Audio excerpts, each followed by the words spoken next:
دابەزینی پلەکانی گەرما و بوونی ساردێکی زۆر جارێکی دیکابوونە هۆکارێک بۆ کەمبوونەوەی پێدانی کارەبای نیشتیمانی بە هاوبەشەکانی. ئێستا لە وێزگەکانی بەرهەمێنانی کارەبا ڕۆژانە 2800 مێگاوات کارەبا بەرهەم دێت. نزیکەی 2000 مێگاوات بەهۆی دابینەکردنی گازواییلەوە بەرهەم نایەت.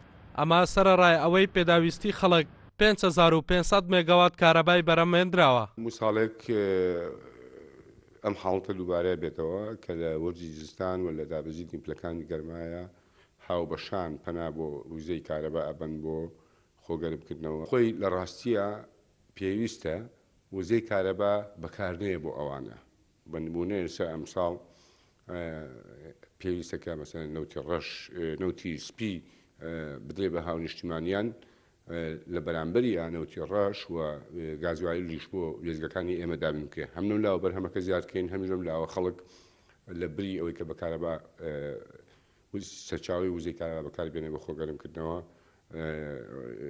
نەوتە سپیەکە بەکاربێنێ.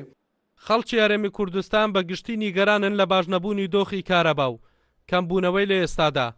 هۆکاری زۆربوونی خواستی خەڵک لەسەر کارەباش بۆ نەبوونی سوتەمەنی و دۆخی خراپی خەڵک بەهۆی نەبوونی پارەوە دەگەڕێنەوە. بە حەقەت ئێستا ماڵ مەسەن تەماشا دەکەی کارەبا نەبیتن پێویستیان بە نەفتە، نە نەفتەکە هەیە نە کارەبایەکەشەیە، یعنی هەر شتێک هەبا لەو دوانە هەر باش بوو، خەڵکێکی وایەک پێ هەبایە.